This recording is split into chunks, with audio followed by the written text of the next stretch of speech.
Thank you for tuning in to Exeter TV. Exeter TV is the town's public and government access channels, available on Comcast Channels 6 and 22. Channel 6 is your channel. If you have an idea for a program, want to host your own talk show, or submit a film, we're here to get your content on television. On Channel 22, we bring you live and replay coverage of government meetings and other town updates. A third channel, Blue Hawk Media, is operated by SAU 16 and can be found on Channel 8, with all your school sports, events, and meetings. You can watch Exeter TV online at exeternh.tv, Apple TV, and on Roku. Find us on social media for extra content. Subscribe to our YouTube channel and hit the bell to get notified about live streams and new content. Tune in to our platforms every other Friday to watch the Exeter Biweekly Report with recaps of recent events, updates from town departments, and messages from nonprofits in your area. If you head to our website, exeternh.tv, we invite you to sign up to our newsletter to receive monthly updates about new content, upcoming meetings, and more. We'd like to thank you for taking the time to watch Exeter TV and hope that you tune in to our other content as well.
Everybody to the Zoning Board of Adjustments March 29th meeting.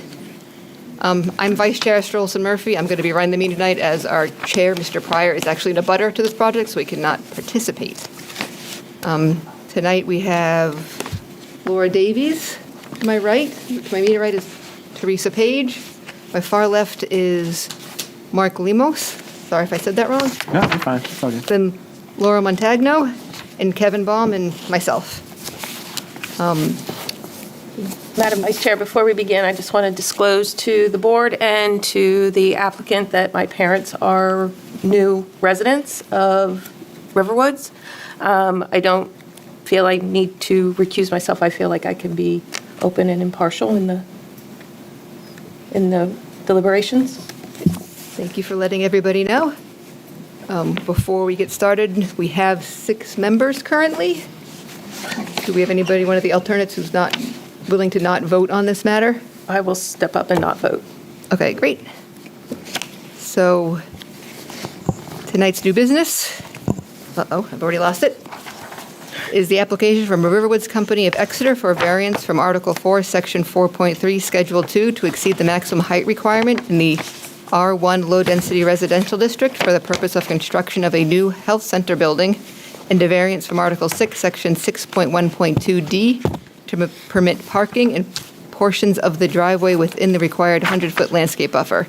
The subject properties are located at 7 Riverwoods Drive, 5 Timber Lane, 6 White Oak Drive, 78 Kingston Road, and 67 Kingston Road in the R1 low-density residential zoning district.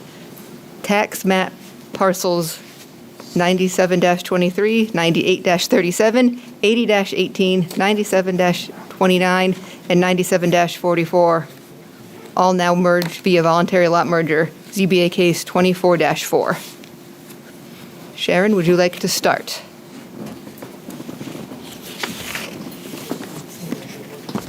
Madam Chairman, board. Can you hear me? Is this picking up okay? No, it's not.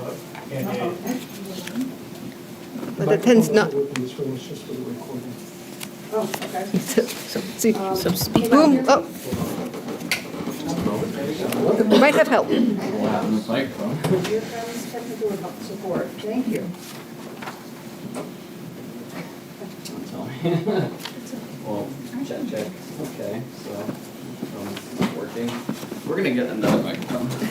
And if not, I'm sure you have a nice booming voice you could use. Yeah, I think, Sharon, if you, Yeah, that we need the I don't know recording. that the TV will pick you up if you start without the mic.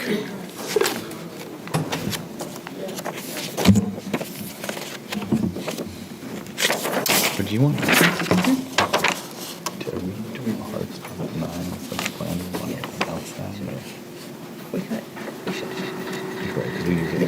Okay, just while we're waiting for the mic, we just want to announce that we do have a hard stop tonight at 9 o'clock. So we do have 2 hours to get through our items on the agenda. So we do ask, once we do get the public session, that those speaking do focus on the variance at hand. Yay. Oh, Because? Yeah, I had a hard time, but we're good. Okay. Is this better? Much. Okay. Madam Chairman, members of the board, my name is Sharon Summers. I'm an attorney with Donahue, Tucker, and Chandela, and I'm here tonight to represent Riverwoods of Exeter. We are here tonight for two issues. The first issue is to request a variance to allow 11 feet of roof height above that which is allowed as a matter of right for our proposed health center. The second reason that we are here is to seek a variance to allow service roads and parking to be created within the landscape buffer, which abuts land owned by Southeast Land Trust and Ruth Hooten. With me tonight are our presenters, Eric Sari, who is the Vice President of Altus Engineering, and who will present the key elements of the proposed site plan for purposes of ZBA review, understanding that there will be far more discussion of the site at the planning board stage. Secondly, Eric Harmon, who is the Chief Design Officer of AG Architecture, who will provide an overview of the building exterior, particularly the roof line, and Robbie Woodburn, Principal of Woodburn Design Landscape Architects, who will provide, or who will explain the proposed landscaping and explain how that will help to screen the visibility of the roof line. Also with us tonight are Justine Vogel, CEO of Riverwoods, Kim Gaskell, Vice President of Operations, Riverwoods Group, and Brian White of White Appraisal. These people will not be presenting per se, but they will certainly be available if there are questions. Also, I believe present are some members of the Riverwoods Task Force who are comprised of Riverwoods residents who are assisting in the planning of the proposal. The presentation that we propose tonight, and I do understand the time constraints, so we'll try to honor those, will consist of evidence presented by the presenters that I've just described with board questions to follow. I will then touch upon the legal criteria that are set forth in my materials, and then following public comment, we'll answer further questions and offer rebuttal. I would like to ask the board's permission to present all of the evidence relative to both variances simultaneously. I think that'll be more efficient, and frankly, that many of the issues are interrelated anyway. So Yep, if that's fine. acceptable, that's what we'll do. And then I know you're going to have to vote on them separately. yes. What I would like to do is, in the interest of time, I'm just going to briefly touch upon some of the historical context as to why we're here tonight, some of the future planning issues, and then I can deal with that more in rebuttal if we have time for that. So first of all, as the board knows, we were here last year on a variance relief and that request was denied, and that request was appealed. That appeal is pending. Subsequent to that time, and in an effort to resolve the appeal, we acquired land on the south side of Route 111. We conducted a survey to verify that there was a legal basis to establish that that piece could be merged with the Ridge and Boulders parcels. And then we worked to establish the eligibility criteria, both in terms of consent from the mortgage holders and compliance with the land use regulations. We submitted that request to the planning board. The planning board designee, who was the chairman, approved that merger, and that merger was subsequently recorded at the Rockingham County Registry of Deeds. At the time of the approved merger request, an administrative decision was also issued by the code enforcement officer indicating that the proposed health center was now an allowed use without need of further relief from the ZBA, and that the only matters before this board are what has been outlined, namely the height and the landscape buffer encroachment. With regard to where we might go from here, if these two variances are granted tonight, and in anticipation of this meeting, we met with the two abutters who are going to be next to the landscape buffer encroachment area, namely Southeast Land Trust and Ruth Houghton, to verify that they have no objections with what we proposed. We've also had extensive discussions with Riverwoods residents over the course of many months, and we have recently met with the neighbors to the project. The neighborhood meeting in and of itself was very informative, and we learned about a number of issues that are of concern to the neighbors: traffic, drainage, light concerns, as well as ongoing construction activities. We indicated to the neighbors that our intent is, first of all, to make a more concerted effort to keep them advised. We also advised that if we are successful in getting these variants tonight, that we will be going to the planning board to have a conceptual consultation, and we will provide courtesy abutter notices to the public for that. The purpose of the conceptual consultation would be to work with the planning board to identify the scope of the various traffic, drainage, and other studies that they will be looking for to really flesh out all of the various issues that have been raised by the neighbors and by others. As part of that conceptual consultation, we will also be discussing the future development of the portions of the existing campuses where healthcare residents currently reside and who will be moving to the new facility. We intend to reconstruct that space to create some additional IL units. And that discussion, that topic is also going to be woven into the discussion with the planning board at a conceptual level, because all of those things are going to be interrelated, and we want to have a clear understanding from the outset as to what will need to be studied. So with that, I'm now going to turn it over to Eric Sari. I don't know if he wants to come up here. Okay.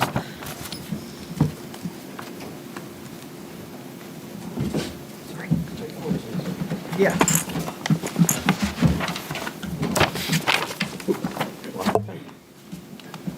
All right, good evening, everybody. For the record, my name is Eric Sari. I'm Vice President of Altus Engineering. My firm has been Riverwoods' civil engineer for many years now. We designed the ridge and the boulders, as well as Campus Crossing and the Exeter site, as well as the campus in Durham. So we've got a pretty good knowledge of the site itself. Just to orient you to where we are here, in the red outline is the Riverwoods parcel. Over here's town. This is 111 coming through towards Kingston. Here's the river, Exeter River here. This is Pickpocket. And down here we have the the Woods, which was the first campus built in the 90s. Campus Crossing, which is the office building, the administrative building. The Ridge, which was built in the early 2000s, and then the Boulders, which I think was 2009. So we're looking at this section right in here where Campus Crossing is. So let's see if I can, this shows it in red so you can see a little bit better. This is the site plan. Now this turns it north, is now to the right of the page. There we go. 111 is right here. This is Riverwoods Drive coming in from the left, and this is White Oak Drive, which is the current access road to the rest of the Riverwoods campus. So starting out here on the intersection with 111, right now there's a blinking light there and a sidewalk that ends right there. So we're looking to bring that crosswalk across into a new sidewalk network with the road. We're also relocating the road in this curvature here. Right now the road's up in here, and we need to move that down and out. And the reason why we move that is due to some of the restrictions on the property. Right in the middle here is the gas easement. That's that big, huge, I think it's a 42-inch gas line, goes all the way up to, I think, Canada, goes a long way. So that is obviously something we want to avoid. Now, we spoke to the gas company about a year ago when we started this process, just to see if this layout was acceptable, and they directed us to not put any parking there. We couldn't run the road with the easement. They wanted us to cross it and come back as soon as possible, which is why we've got this funky curve right in here. That has a knock-on benefit, though, of reducing speed. which is a good thing in my book. Moving along, we have a small parking lot here. That's 28 spaces. And then we have a loop road configuration here. This is one way, and that is accessing the front door, which is right here. There's a little porte cochere, which is a covered entryway, and 8 more parking spaces here. Up on this side, we have a service drive that goes around the building that is for deliveries, service vehicles, maintenance, as well as fire department access. The fire department is going to be looking for that circumferential road there. And a key feature is this entrance right here. That is an entrance to an underground parking garage. In order to minimize the impact to the site and try to condense this thing as much as possible, we opted for an underground garage, which is really expensive. We've got 70 spaces down there, so that helps us minimize what's on the surface. The drive continues on. Around the back here, we've got some parallel parking spaces for staff. 3 more spaces here, which is access to the park. Now, the park's out there now. It's going to be reconfigured slightly, but we're going to maintain public access like we have now, and also some parking spaces. Right now, there's 2 spaces right here. They've got like a little U-shaped driveway off of 111. That will be going away. So everything will be accessed internally from White Oak Drive through the Riverwoods campus. And of course, the service area in here. The building itself is 57,000 square foot footprint, approximately, over 3 stories for the majority of it. I'll let Eric talk about the actual building as we get deeper into it. As you can see, it's got 2 courtyards cut out of the middle, and access points all the way around, but of course the main entrance right there, like I indicated earlier.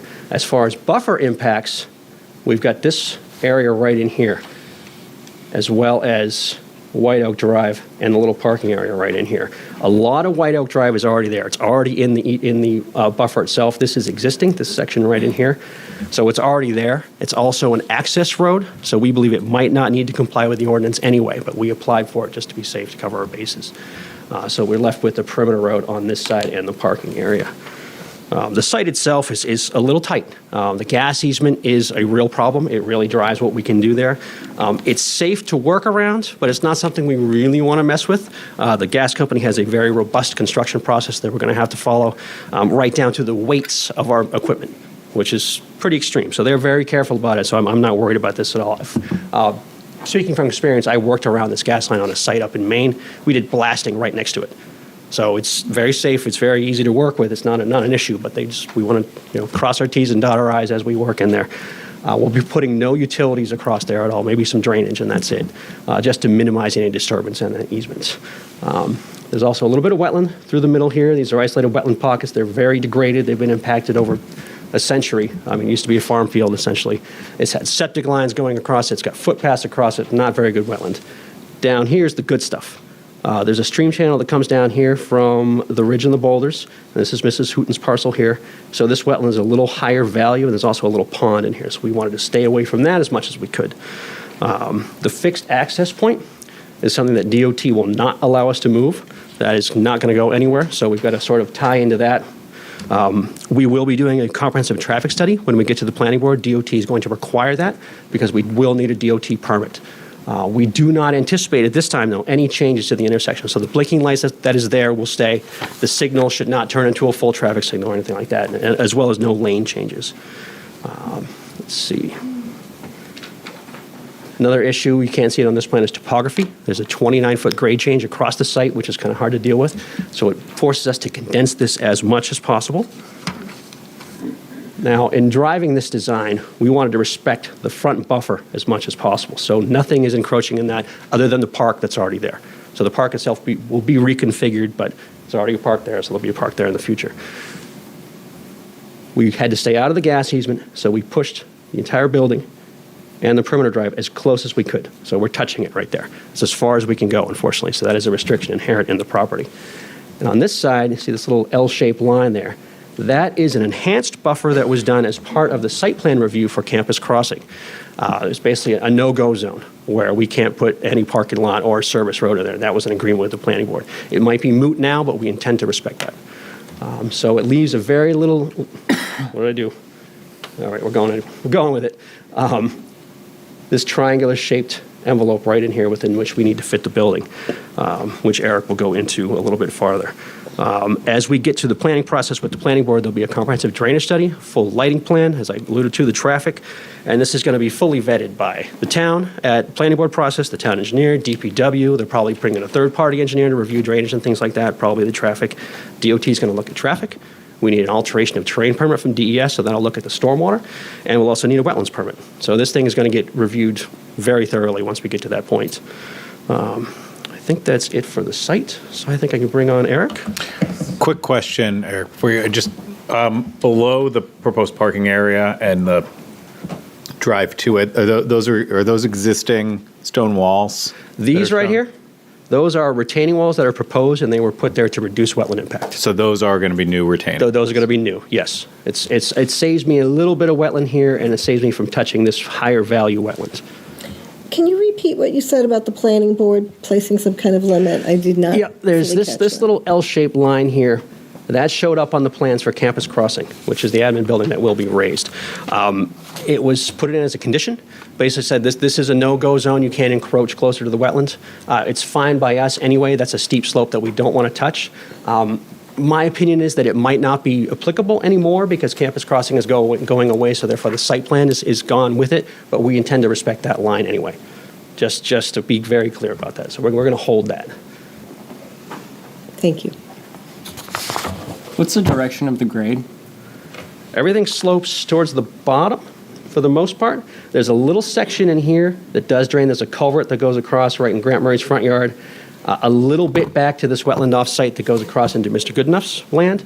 But for the most part, it ends up in this stream down the bottom. So, and there's a culvert under 111 heading towards the south. Okay, thank you. No further questions on that topic for now? There may be more later. That's why I said for now.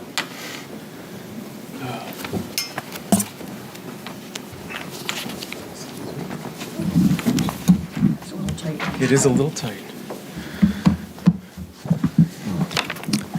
For reminder, I'm Eric Harmon from AG Architecture. I'm the Chief Design Officer of the firm and leading the design efforts here with Riverwoods to bring the centralized healthcare to this site. Tonight, what we wanted to cover from an architectural standpoint to build on the discussion that Eric mentioned is that we're taking the healthcare components from each of the campus and really bringing them to one centralized location. And we're doing that architecturally to ensure that the operations of providing care to today and tomorrow's seniors is enhanced and maintained so the level of care can be, beyond expectations and meet the needs of the seniors. We're doing that by eliminating the 3 campus locations and consolidating them to a central area here at Campus Crossing. The site plan that Eric mentioned, he did a great job covering it, so I won't rehash any of that. But to jump into the overall floor plan, I wanted to give you a high level of understanding of what's in the building and how we're kind of designing it to understand the request for the 35-foot building height and the increase to 46. What we're doing is looking at the overall community and then meeting the needs of the community with 3 levels of care within this building, 4 levels of care within this building. We'll have memory care, assisted living, skilled nursing for a rehab component, and then AL2, which is a higher level of care that we can provide within the assisted living. These products are enhancements of areas that already exist on the Riverwoods campus, with the exception of the memory care, where we're really defining a state-of-the-art memory care environment. And that's the first step in the process. As Eric mentioned, we're entering here to the building, but we're creating a nice, welcoming atrium commons area that brings family and loved ones to the site. So when they're visiting their family members in this environment, it's the same level of experience that they would have if they're going to any of the other campuses and the commons in the independent living. You typically see that in the industry where that's up to another level, and then healthcare starts to step down in attractiveness and experience. And we're really going in the opposite direction to make that first impression a significant experience for everybody coming in.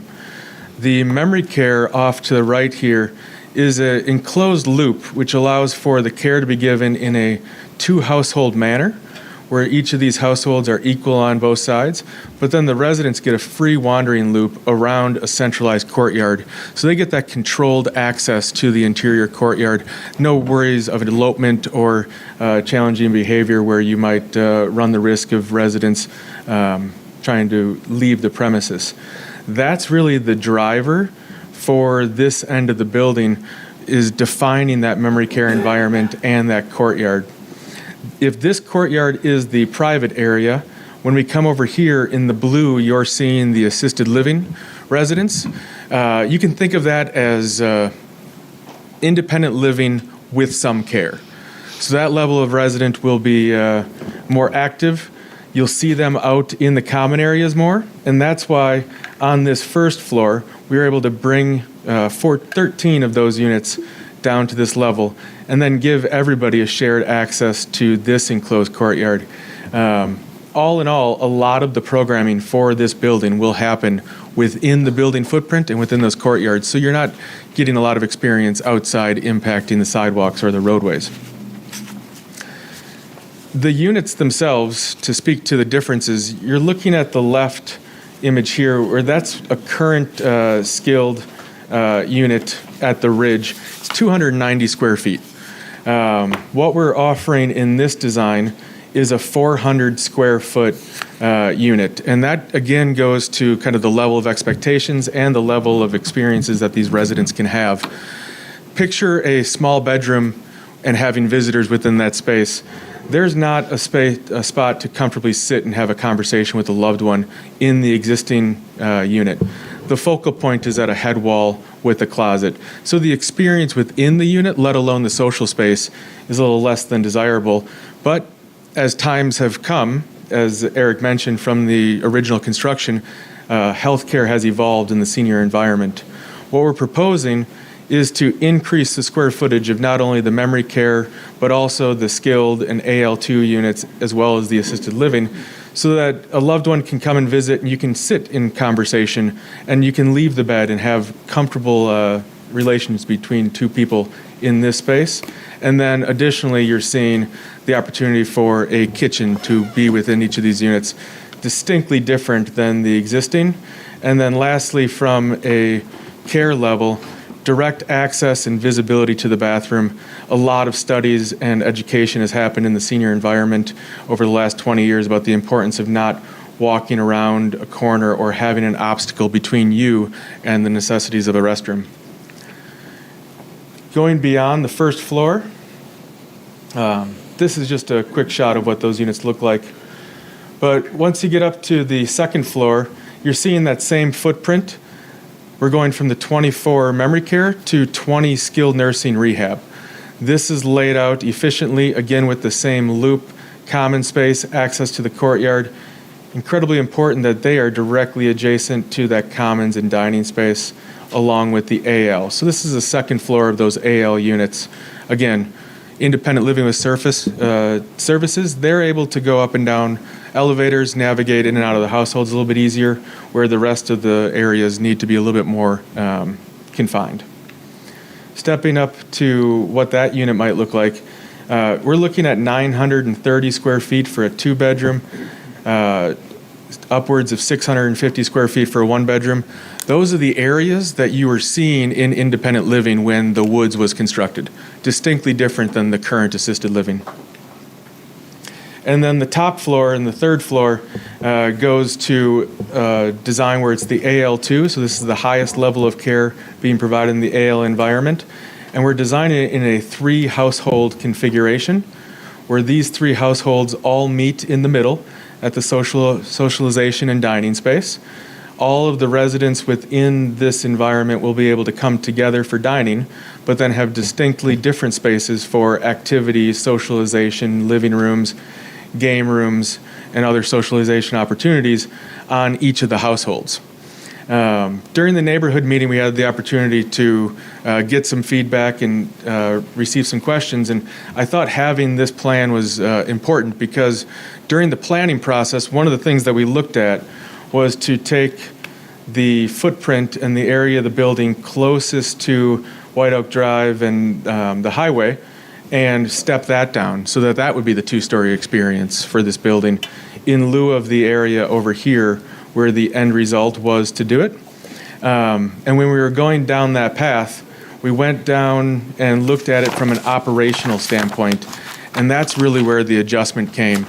Operationally, the design where we eliminated the connection on this side was not going to deliver the care that they were anticipating to be able to provide as part of this project. And if you're not delivering the higher care, then the project just didn't really make sense to do everything and not do it right the first time. So by bringing this household over here and then stepping this wing down, we are able to meet the equal households. So each of these households are now 18 units, so they're all equal wrapping around. And they all have the same amount of square footage and socialization space, so no one household is losing out over the other. Because you can see that this area is where that site pinched down. So this is really the most challenging geographic location on the site, and that's why we were really negatively impacted in delivering the household model.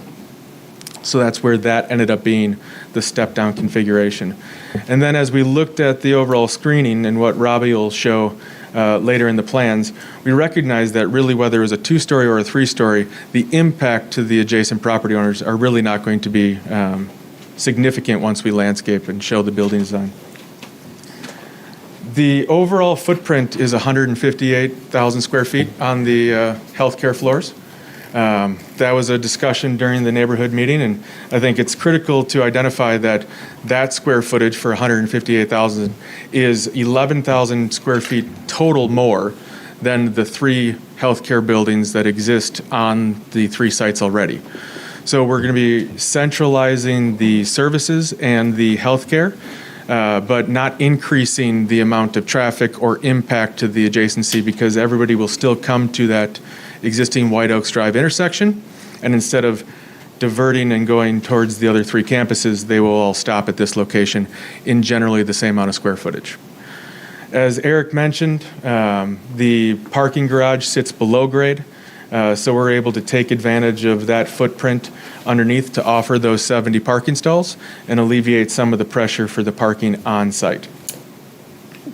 Does the 158,000 include the parking? It does not. It's apples to apples, it's 158,000 square feet above grade providing service versus 147,000 square feet above grade providing service. And is the parking area approximately 52,000 square feet where the footprint? It's a little bit less than that. It's actually about 30,000 square feet because you can see we aren't enclosing this area where the assisted living wing is, and we're not enclosing this area where the memory care wing is. So we're really going to the most efficient locations of the building to park and not over excavating and going down lower where we don't have to. Thank you. How did sorry.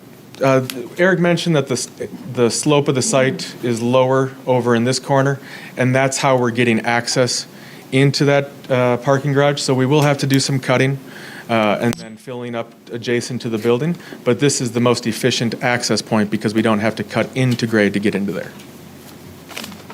You were going to ask a question? Well, it was jumping back to just the comparison between the two. So it's 11,000 more square feet than the existing service area. Mm-hmm. How about the number of units? The number of units I might need to call in a favor. 126 units versus 150. 126 units versus 150 units. So 126 in the proposed building. Correct. 150 overall exists currently. Yes. So it's a total reduction in unit count, but that goes back to the discussion around the layouts of the units with the significant increase in the square footage dedicated to skilled memory care and AL2, and then the more independent living style assisted living units, which aren't available currently on any of those campuses. So the square footage of the space being allotted to them is slightly larger, and that's what makes up for the 11,000 square foot increase total. One other piece to this, and it just, again, goes to the square footage. Currently, in a one-bedroom in Riverwoods, two loved ones cannot share the same one-bedroom space. By state code, the square footage does not meet the size required for two individuals to occupy the same unit. So even if the two loved ones are still living, they would be in separate units if they could only do two one-bedrooms, or if that's all that was available. For flexibility and looking towards the future, some of that area increase is specific to making sure a couple or two loved ones can be in the same unit and meet all of the current codes within the state of New Hampshire. This all ties into, it's a three-story building. The reason why it's a three-story building is to deliver the services and bring everything to a unified location. But that's what's driving the current height variance request. The existing three-story buildings on campus are 35 feet tall. The river, the woods, the ridge, and the boulders all have building elements that reach 35 feet. The difference is in the construction techniques between the way they were constructed and how they're being constructed moving forward. You look at a floor-to-floor with trusses and ensuring that you can maintain an 8-foot clear ceiling height with all of the necessity mechanical equipment and everything that runs through a modern supported living or healthcare facility. That additional height per floor is allowing us to run the fire sprinklers, the ductworks, and everything with the natural ventilation, meeting code requirements that weren't necessarily in place at the time of the construction, and alleviating some construction challenges moving forward, so the coordination between those MEP contractors doesn't need to be as perfect. With that being said, the three-story structure itself all falls underneath the 35-foot range, and that line is shown here. The 46 that we're requesting is to accommodate the gabled roof form. From an architectural standpoint, it's certainly appropriate, both with the neighboring context and the existing Riverwoods campuses, to present with a gabled roof form within this design style. Architecturally, we're certainly taking cues from the existing campuses, but that gable is a prominent building element. And you can see that the difference between 35 and 46 is that gable form. And it happens not at all locations, because some of the areas, like here at the two-story component, falls under the 35. And then on the next page, you're seeing at locations where we don't have any gables on that form, we fall under the 46. So when we ask for 46, we're not asking for a mean or an average. We're asking for the worst case scenario on this building. And we've actually gone through and put another foot over the top of that to ensure that we don't ever increase over the top of that 46 request. Last elevations here show the access where we would be getting the garage access coming off of a two-story component, and then facing Pickpocket. We do have the three-story area where that household steps back and allows for a two-story area with an outdoor patio for residents. Architecturally, this is the black and white of it, but what we wanted to put together was a representation to truly understand what we're referring to when we're talking about the heights. And this is a view coming from 111, coming from Exeter, and we have the opportunity, which Robbie will touch on, to provide additional screening and plantings adjacent to the road. The Hooten Home is here, but that would be replaced by some parking and some additional screening. And then what you're seeing in the back here, the Blueberry Hills Home, I apologize for that incorrect statement. That's being replaced with the parking, some additional screening, and then this piece right here is where you're seeing the highest gable on our proposed design. If we were to reconsider the design and not receive the variance, the next step would be to design the building in a three-story flat roof configuration. If you look at the flat roof design, you're seeing the difference in the impact here. You're still capturing a sneak peek of it, but you're basically eliminating the gable form. Architecturally, the flat roof shown here, coming up, this is Pickpocket Drive. This is the existing access point to Gooch Park, where we would be removing that access point, and Robbie will tie in the landscaping. But then you're seeing the three-story building behind.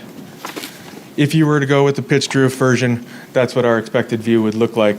Again, architecturally, we believe it's appropriate to have the gable roof, but we could come with a flat roof version. And architecturally, we can work with the details to ensure water's taken care of, any snow load would be managed.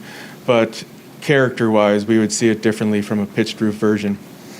Lastly, that's the final view from this area where you get the slope to pitch. This is 2 existing trees, and you'll see another image here coming up where we show the current view versus what our anticipated elevation looks like. Lastly, at the entry drive, this is the current White Oaks Drive access and how our 100-foot landscape screening would be maintained. And then in a flat roof version at 35 feet, this would be the experience. But again, architecturally appropriate to incorporate the gable form into the language of this building. Do all these renderings indicate the way the plantings will look at the date that they are planted or 10 years out? That's a great question. I can address that when I get up and do my Sure, presentation. that's fine. I'll answer that. Yep. Fantastic question, though, and it's a great point because architecturally we wanted to ensure that we were showing you accurate statements and it's not a sleight of hand.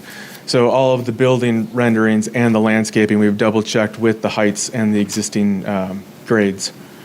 Again, flat roof to slope roof. All of those images are stills. They're a point in time.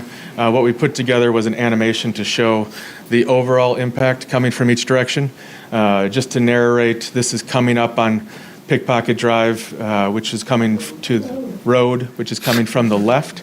Those 2 existing trees there, the infill with the current Gooch Park, eliminating that access.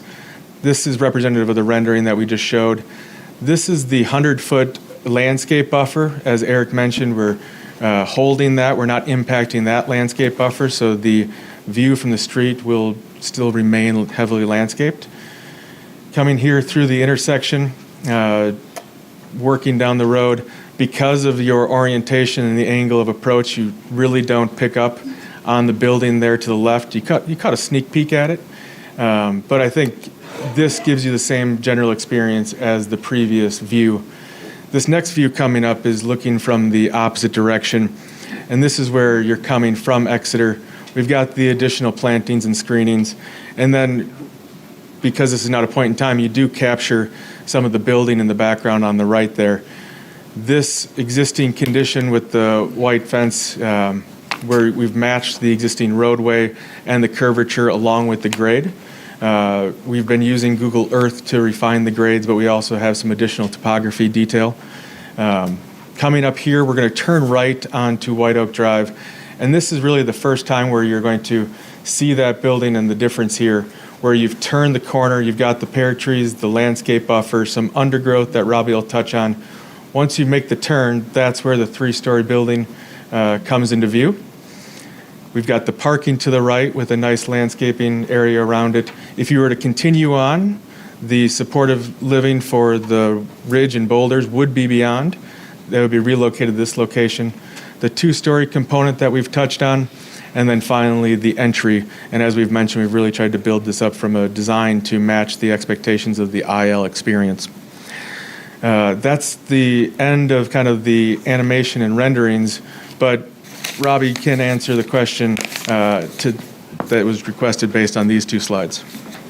Well, I'll do it from here. No, you need to get the mic. Sorry.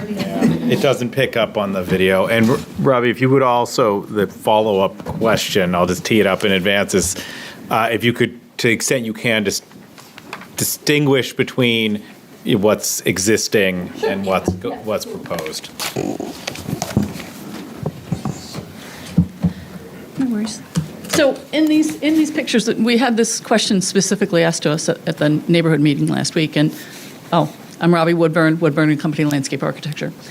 How long do we have to wait for these trees? What do they look like going in? And what do they look like in the rendering? So And what do they look like in the winter? Yeah, that was. Well, I can tell you that too. But let me address this slide, then we'll switch back over to Eric's presentation. My drawings are in it. I'll walk through that whole thing. Then I'll Thank you. answer you again, and I will be quick. So this picture shows the existing conditions on the right-hand side, and then it shows proposed. On the top is Sorry. it's the rendering of the building with the plants going in. So our evergreens, the evergreens that you see there, and let's see if I can do this. Yes. Like those evergreens right there, they're going in at a mix of 12 to 14 foot high and 14 to 16 feet high from day one.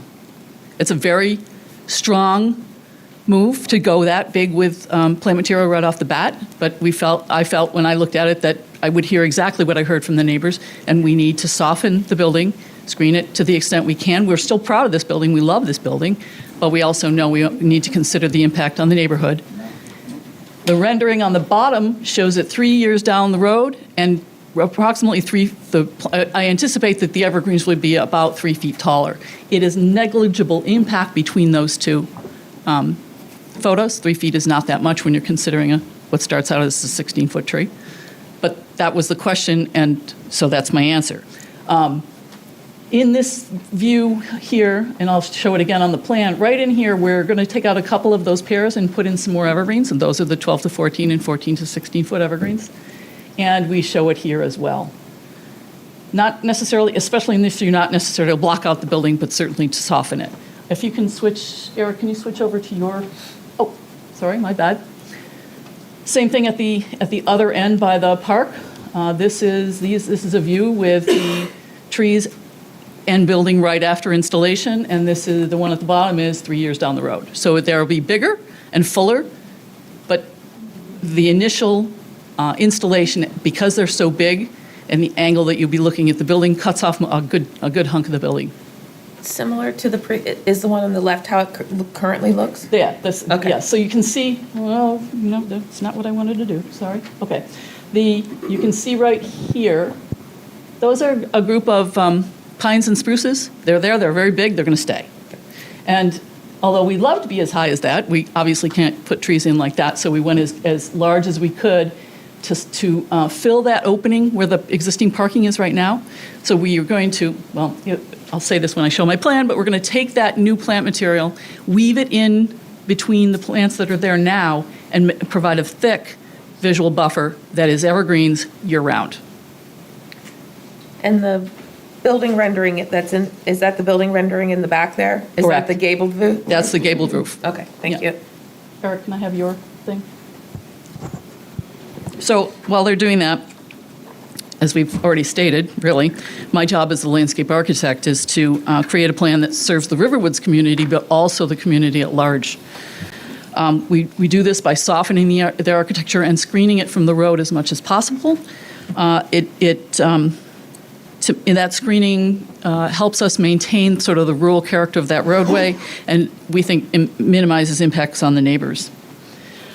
The plan you're seeing here is hand-drawn. It's a concept, but it's making promises in terms of the amount of plant material that's there and what's there.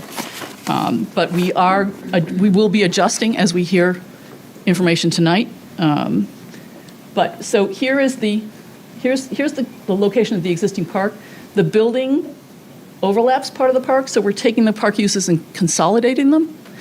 But we're also there's those spruces we were talking about in the rendering, the existing spruces, and I think there's a pine in there as well. So these little turquoise dots that are running between the existing trees are those evergreens. There's, I believe, 18 of them. 10 are 12 to 14, and 8 are 14 to 16 foot trees. And so you can imagine in this room how tall that is. And they're put in close to one another, and they weave between the others. So this whole mass of planting becomes continuous and thick.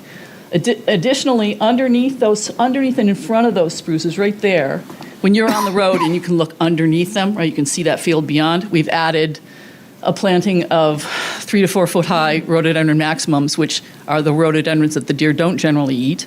They'll be on the sunny side of the existing evergreens, so they'll add to that thickness of that evergreen screen. I really tried very hard to plug that hole.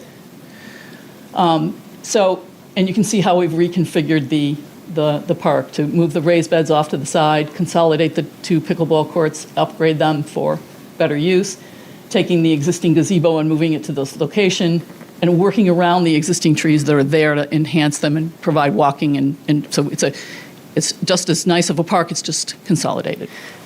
This is the existing woodland here. This is where the quote-unquote orchard of the pears are. We're taking out a few of them and then adding more of those evergreens, same ones, right in the background here, again, to thicken that screen. As you come around the corner, and you saw it in the rendering, there happens to be a sun porch in the building right here. So we're creating screening here, but also a garden on the inside. So when you look out of the building, you see this garden. When you look from the road, you're seeing that buffering. As you come across the street and the parking here, this is where that slot view is that you can see when you come down 111 from Exeter. You see the existing residence that's right about here. Again, we're making about a 3-foot high berm on the edge of the parking lot so that I can gain a little height. Then we're going to, again, put 14 to 16 and 12 to 14-foot evergreens along there. Along on this side, we have something that's a little smaller. I think I'm using some eastern red cedars in order to just block out that parking. We don't want to see that parking, and we want to address the bottom of the building and get as much of the building covered as we can. Those renderings, you can imagine in those renderings, the size of those evergreens at 3 years out, and then what they would look like 10 years out or even 15 years out. They'll continue to grow and cover the view. In addition to all the screening I've just been talking about, we'll have street tree planting along White Oak Drive. We'll have street trees around the perimeter of the building and in front of the building. Over the gas line, we're not allowed to plant any trees. So we'll be putting out front, we'll be having a meadow plantings to minimize the amount of mown lawn and have a natural element. Forward. Yeah, okay. And we already talked about this, but in addition to the planting around the building itself, we do own this property here, so we have the opportunity to provide a landscape filter. I wouldn't say that this is a full screen, but it certainly, as you're going down the road, filters your view down that slot that's here. So we've got trees here that will be salt tolerant and wet foot tolerant because that field is wet. I haven't quite figured out how far off the shoulder they're going to be, but you can imagine them potentially being disease-resistant elms or something like that. They've got to be salt tolerant from the aerosolized salt from the road, but they also have to, if I get pushed out in the field, they have to withstand having wet feet. And then, in addition to that, right along the edge of Mrs. Hooten's driveway, between these 2 driveways right here, I have an opportunity to, again, plant some more evergreens, which will then just provide layers and layers of vegetation that will help to separate that out. So we talked about the fact that the plantings are shown in those renderings 3 years old. Someone did ask us about the impact that our variance for the loop road in the 100-foot buffer, how many trees we were going to lose. And although there's a lot of vegetation there, there's only 7 trees, and we're putting back at least 5, 1, 2, 3, 4, 5 within that buffer.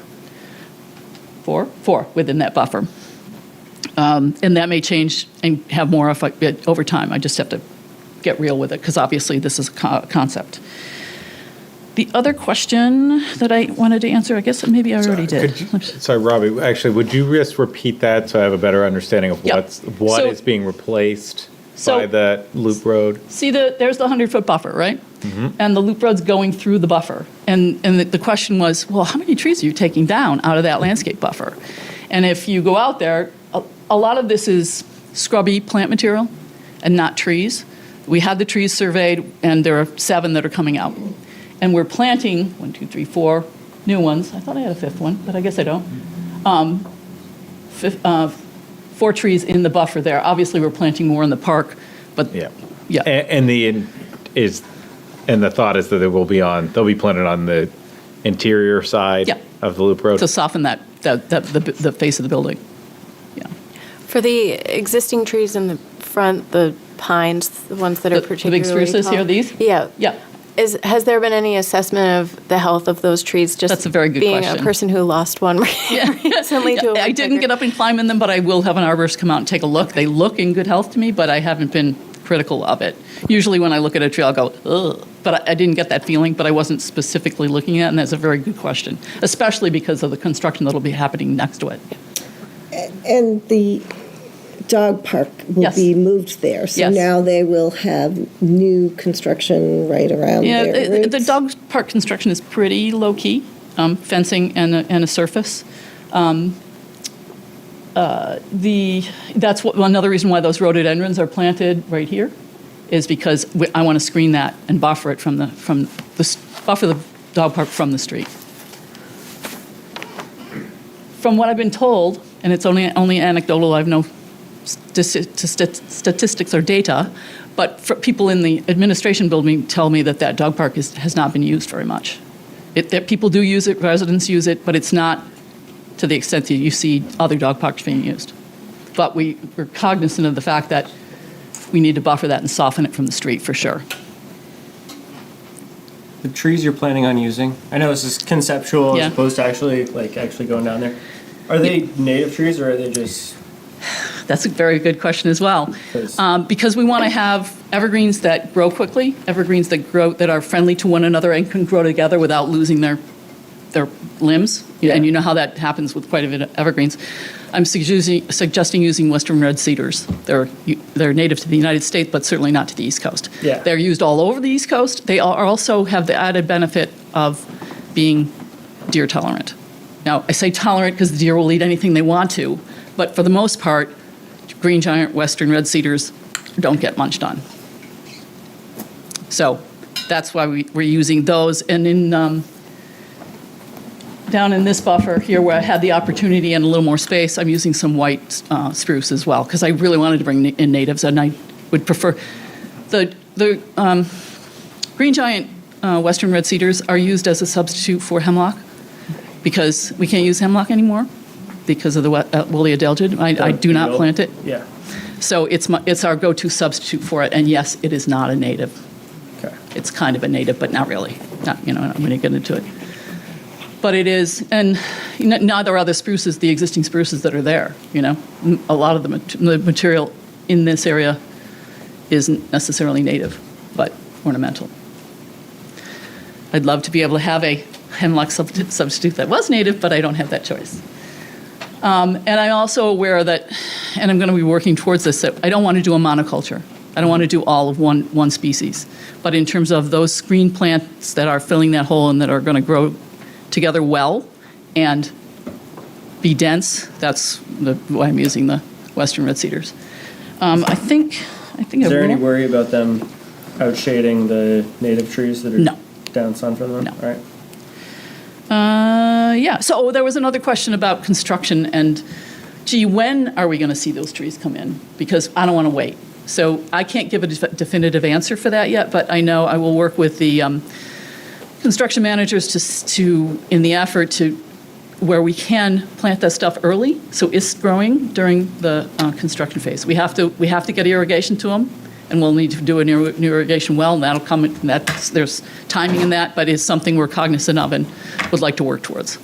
So from a seasonal perspective, it would really be the pines and the evergreens that are. Yeah, I'm not planting pines, but yes, it'll be the evergreens. Yeah, and the emphasis is on using evergreens so we have year-round coverage. Any deciduous plants we use are sort of added thickener and for seasonal color. Any questions? So I'm done. there's no visual of the winter. No, view. but we could do that. Not necessarily. We can definitely do that for planning board. It'll take some time to do that. We've done it before. Be helpful. Sharon?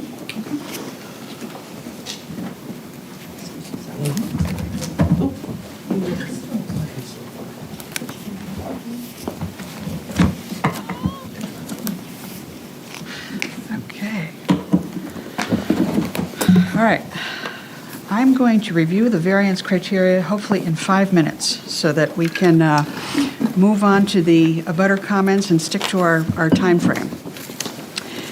So I'm going to rely, first of all, mostly on the written arguments that I presented. I'm just going to coordinate with some of the evidence that's been presented tonight. And then to the extent that I miss things, I may bring them up again in rebuttal. So the first variance, of course, is the height variance. The criteria there is that it's not going to be contrary to the public interest. This is all about how the proposal works with the terms of the ordinance. The Harborside case, which I mentioned in my materials, indicates that just because a proposal conflicts with the ordinance, that does not mean that the public interest standard is not met and a variance can't be denied on that basis. Instead, we have to look to the essential character of the neighborhood to see if the relief granted will change the essential character and/or whether or not the public health or safety is threatened. Here, what we're talking about is an additional 11 feet above and beyond that which is allowed as a matter of right.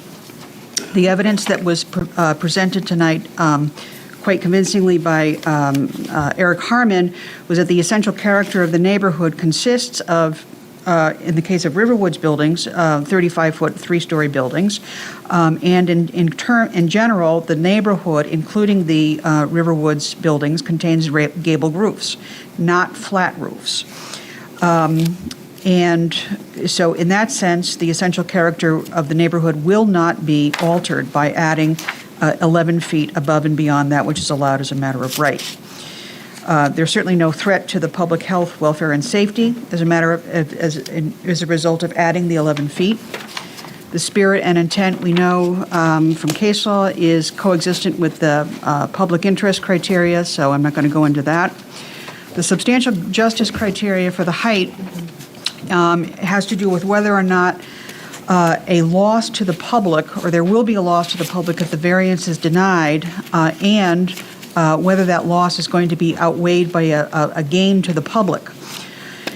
And if the variance is denied for the height request, then the loss to the applicant will be that the flat roof will not be as attractive. There may be also operational issues, but chiefly the loss is going to be that it's simply not going to be as good looking. There is no gain to the public if the height variance is denied, as they will be left with a flat roof, and we believe that the public, in fact, will not be served as well because that's not going to be as attractive to the other roof lines in the neighborhood, which are of a gable nature. The criteria having to do with diminution in property values, that has been handled by the White report. He concludes that there is no diminution in value from having extra height, and rather than, obviously go through in detail, I would point to the fact that on pages 3 through 5 of the White report, he discusses in general that the proposed use of the building will not have detrimental impacts. He talks about the nature of the community, and he just generally indicates that the fact that there's going to be an additional 11 feet will not have a detrimental impact.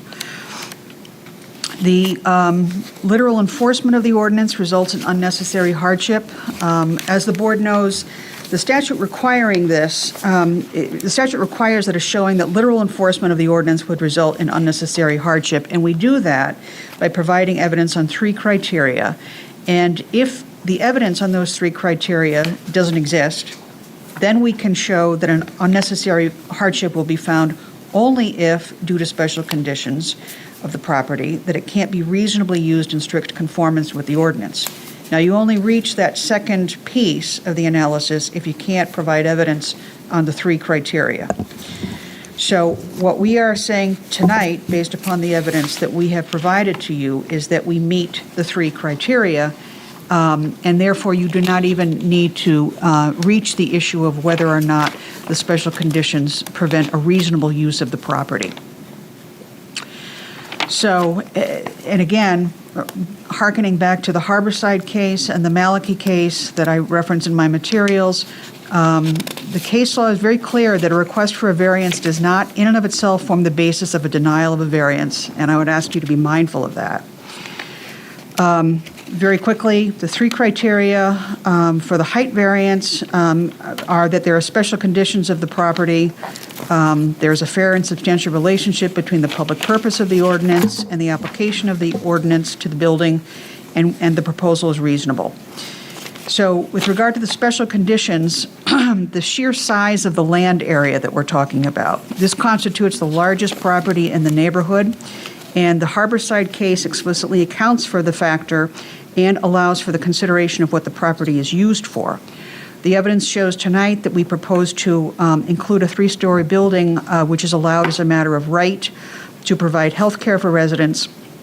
And the Harborside case indicates that the question of necessity is not before the board, but rather the reasonableness. We believe that 11 feet is reasonable for this board to consider, particularly when the end result of that variance request is to make the building more attractive. The second criteria is whether there's fair and substantial relationship between the public purpose of the ordinance and the application here. The public purpose is arguably to prevent any sort of aesthetic harm and also to block light and air. What we are talking about here is 11 feet above and beyond that which is allowed as a matter of right. And as we've just heard there from Robbie, there will be, and through the evidence that was presented in the architectural renderings and the animation, there's going to be extensive landscaping, starting with some pretty significantly sized trees right from day one, which will blend in with the existing plant population and grow over time. And so we believe that the relationship between the public purpose of the ordinance and the application here has been met. Finally, the final criteria is that whether or not the proposal for an additional 11 feet of height on the building is reasonable. Again, the purpose of the request is based largely on being able to make the building more attractive for the neighborhood and Riverwoods, and because of the extensive buffering, we believe that the proposal is reasonable. That is the criteria for the height variance, and again, quickly, to go through the landscape buffer variance. Again, it's the same test, not contrary to the public interest, and obviously all the elements of the case law that I mentioned early apply to this one as well. The evidence that is presented by largely by Eric Sari shows that the encroachments are not going to include any buildings, but rather include and are focused on merely the service road, which runs around the back of the building, and the proposed parking area. The two properties which are immediately impacted by the service road and the parking area, where the encroachments are owned by Southeast Land Trust, which is subject to a conservation easement, and Ruth Hooten, which is a single-family residence. Both of those parties do not have any objection to this proposal.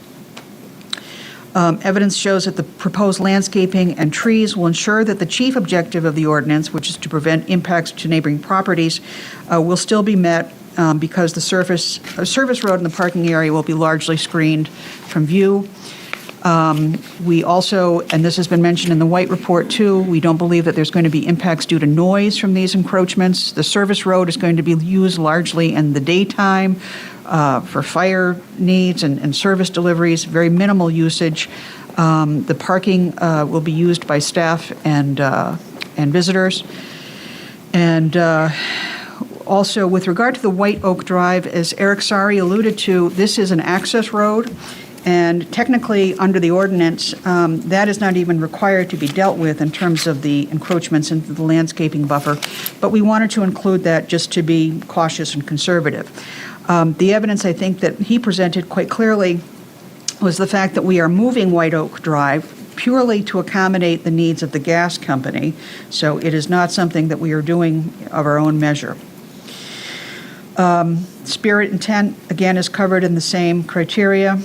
The third criteria, which is granting the variance, will do substantial justice. The test, of course, is whether or not the loss suffered by the applicant, if the variance is denied for these encroachments, will be outweighed by any gain to the public. Again, the Harborside case, we talk about the current use and the condition of the property. This is a health center. It complies with both use and setbacks. The applicant needs the ability to access various points of the building with the service road for delivery and fire and safety purposes. We also need the parking in order to make the parking needs available for visitors and so forth. The applicant will stand to lose in terms of if we can't construct the service road where we want to, because it will make the engineering of this thing much more challenging. The gas line, that really needs to stay where it is due to forces that are beyond our control. And then again, also in terms of if the variance is denied for the parking on what was 67 Kingston Road, there will be less parking for visitors to the health center, so that will be a loss to us. There's no evidence that I am aware of that would suggest the public will gain by denying the ability to have the service road or to have White Oak Drive moved or to have the parking on 67 Kingston Road. There will be no diminution in property values as a result of these encroachments.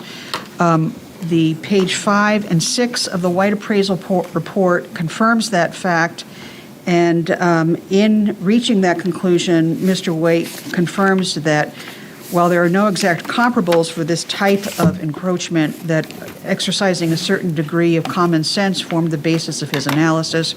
He notes that White Oak Drive already exists, it already encroaches, and it's simply being moved to a different location.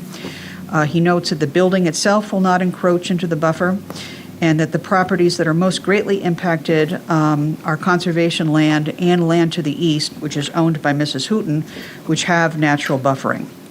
He also notes that the proposed screening will help with the buffering.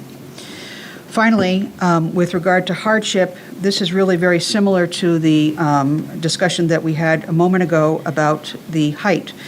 The special condition of the property are really, in this instance, is twofold. One is not only its size, which, taking the whole property together, is now 204 acres, clearly the largest property in the neighborhood. And the entirety of that property is to operate within a landscape buffer of 100 feet from the neighboring residential properties. There is no fair and substantial relationship between the purpose and the application, the purpose being to shield the neighboring residents from the operation. This is a fairly minor amount of encroachment, particularly given the entirety of the landscaping buffer, and the fact that where the encroachment is located will be next to a conservation easement area, and the parking area will be largely screened from the abutting neighbor, namely Mrs. Hooton. Finally, the request for the landscape buffer encroachment is reasonable. The total amount of the landscape buffer to be encroached upon is, as I said, negligible in comparison to the total amount of landscape buffer, and it will not negatively impact the immediate residential neighbors. As I said before, the relocation of White Oak Drive is largely driven by the needs of the gas company, and so we believe that based upon those factors, that the request is also reasonable. In the interest of time, I'd be happy to take any questions that the board has now, or perhaps after the public speaks. I did want to ask, how many square feet of buffer encroachment is proposed? That was never mentioned, I don't believe. I would ask Eric Sari, because that was his assigned homework to provide that answer. I would think about 50. There you go. Okay. Let me get out of your way. All right, cool. Where's the thing right here? Okay. This section here, in terms of impervious area, is 12,303 square feet. On Mrs. Hooton's side, which is the parking lot, White Oak Drive, plus the existing White Oak Drive that is to remain, the total there is 28,566, which is 7,251 square feet over the existing impervious surfaces. We didn't bother counting this section because it's essentially the existing condition. It doesn't really change, nor the park. I'm sorry, the parking area, was that part of the 28,000? Yes, Okay. yes. Okay, I thank have a you. question, and I don't know which is the better person to answer it, but since you're up. Start, go for it. And that relates to parking requirements. It looks like it was demand analysis Yes. was used? Exactly. We're looking at a demand of 106. We're providing 116, and the reason for that is that we're going to have shift overlap, where you're going to have medical staff that's going to be leaving, but other ones coming in, and it's not going to be a clean break. So you need a little bit of extra parking. It could also be a seasonal surge, where around the holidays you'll have more visitors coming in to see their family members. So having a little bit extra is where we wanted to go with this.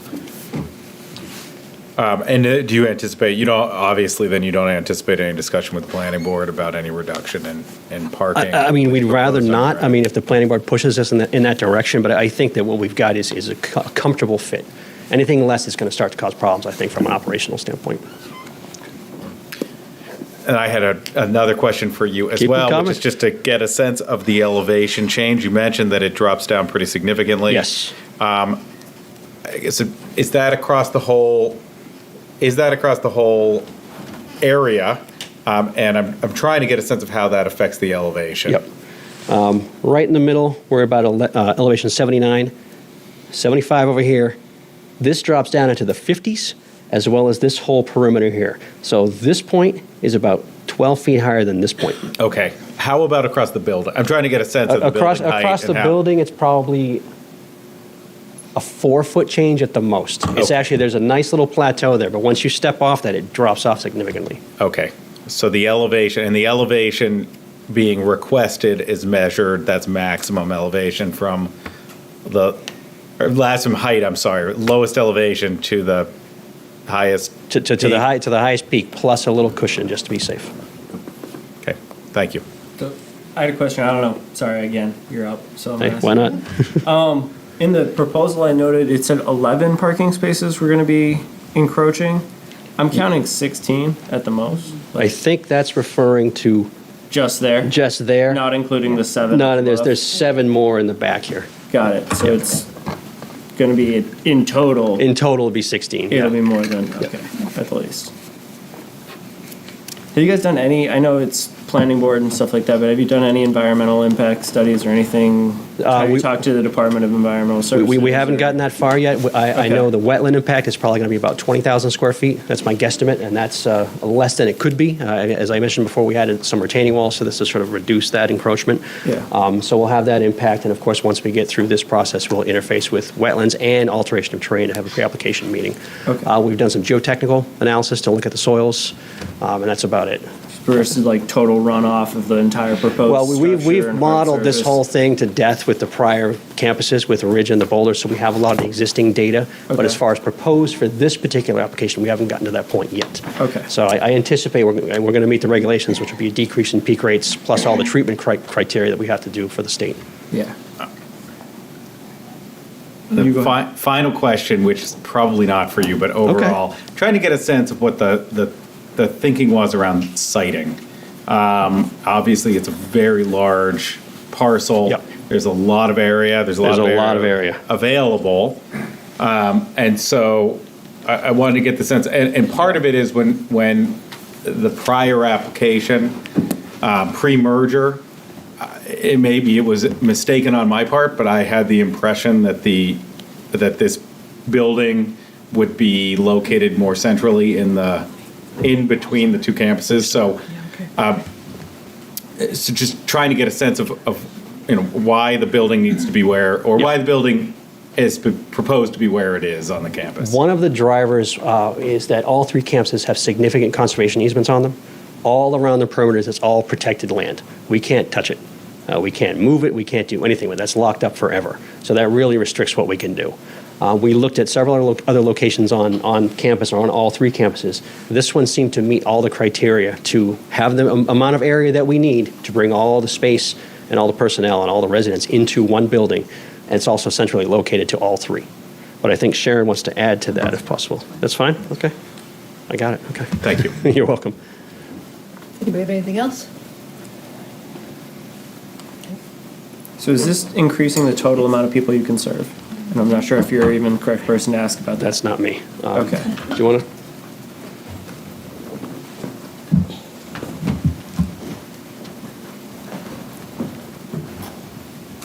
Sorry. Just to reiterate my question, I know we were talking about numbers earlier of 150 moving down to 126. So with all of the existing structures, are we going to be increasing the amount of total population that we can serve, or that you can serve with your facilities? So Justine Vogel, I'm the CEO for Riverwoods.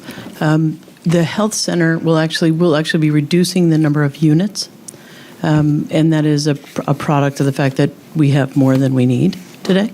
The overall proposal, I think Sharon mentioned, part of what we will do as we complete this process is go to the planning board for, I forget the proper term, a conceptual discussion? Conceptual consultation. The other second part of the master plan is to take the existing health center buildings and transform them into additional independent living units. So we will increase the number of independent living units in totality, but this particular portion is not increasing the number of people served. And how many units will there be of increased independent living? We don't have the exact number for that yet, so How that's about a something. range? We expect that it will be about 70 units. 70? 70. Split between the woods, the ridge, and the boulders. So approximately 20 to 25 on each site. So the number of units in the health center then, does that account, you said that's how many you need, does that take into account the additional 70 units you'll be adding of independent living? Yeah, exactly. Yeah, So okay. we look at actuarial studies to determine how many we actually need.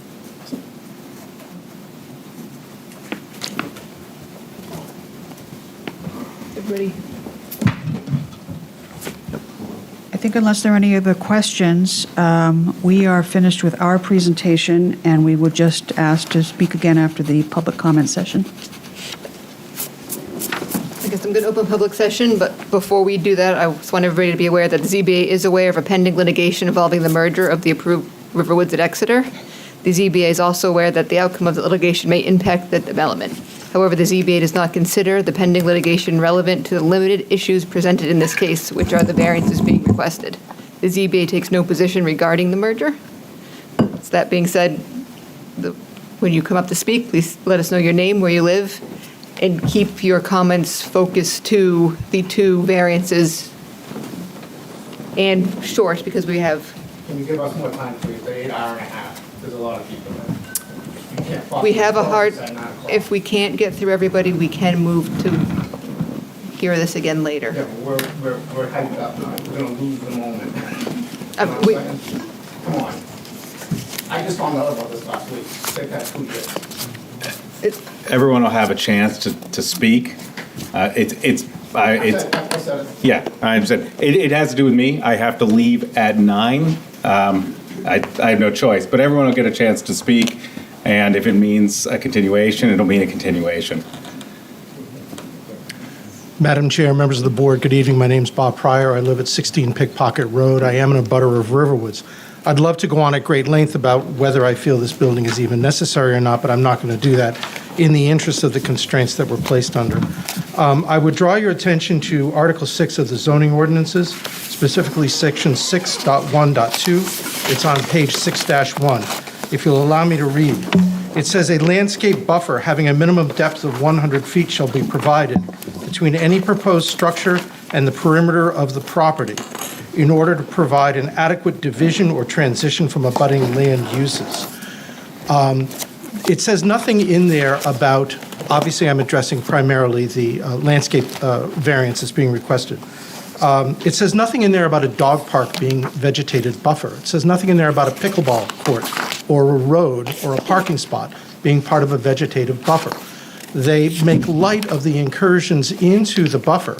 However, the code specifically requires any elderly congregate care health facility to have a 100-foot vegetated buffer. It doesn't say vegetation plus dog park. And so I would request kindly that not only do you not allow for the variance request for the incursions into the setback, but that the board has the absolute right to insist that the vegetative buffer be vegetated and not simply open land or parking spots or roads or dog parks or pickleball courts, all of which are within the buffer. It's absolutely critical that this be maintained. The existing facilities at Riverwoods, none of them are visible, especially the two on this side of Kingston Road, are not visible from abutting property owners, except in the winter when you can see through the trees sometimes. And this building should not be visible either. And I think that there is plenty of room in there for sufficient vegetation. As far as the height variance is concerned, both the architect and the attorney for the applicant stated quite clearly that the height is primarily, if not, is not solely decorative and not functional. That, for me, that simply means that just because they want to make it taller, that doesn't mean they should be allowed to make it taller. That is going to make it, 11 feet is approximately the height of this room. So they're adding approximately the height of this room onto the top of the building. I'm sorry, that's just going to be more visible. The renderings that we saw, I don't really think that showed a difference of 11 feet. But why, anyway, why even engage with that? The building is, 158,000 square feet, 57,000 square foot footprint.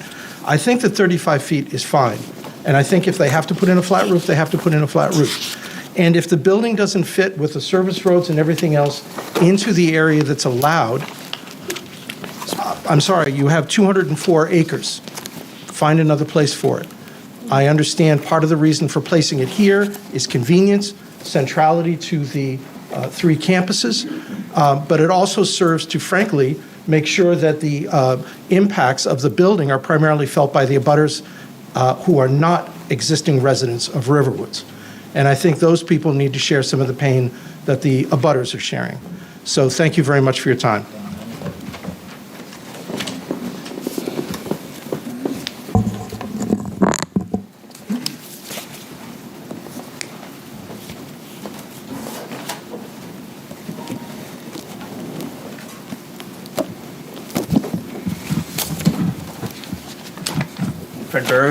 Fred Bird, 84 Kingston Road. So before I start, could we put, is that mic on?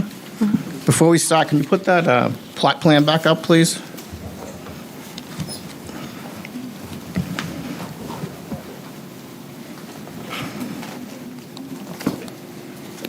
Yeah, thank you. Okay, thank you.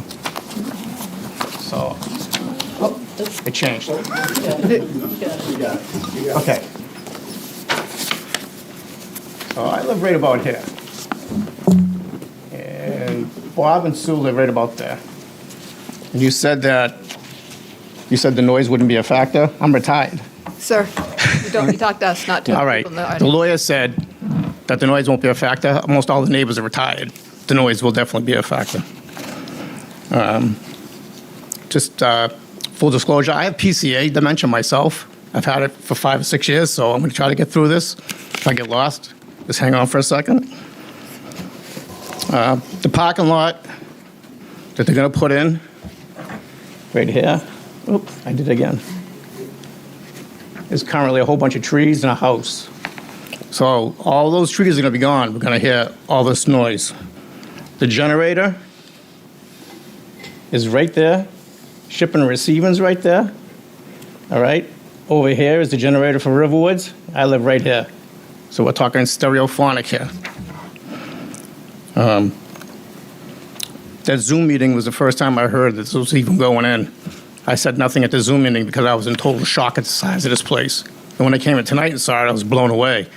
I thought they had 3 Band-Aid stations at these 3 places, and they were going to have nurses on station, and people who got a cut needed a ride to the hospital were going to go there. I had no clue there were going to be 150 people living in a 3-story building across the street from my house.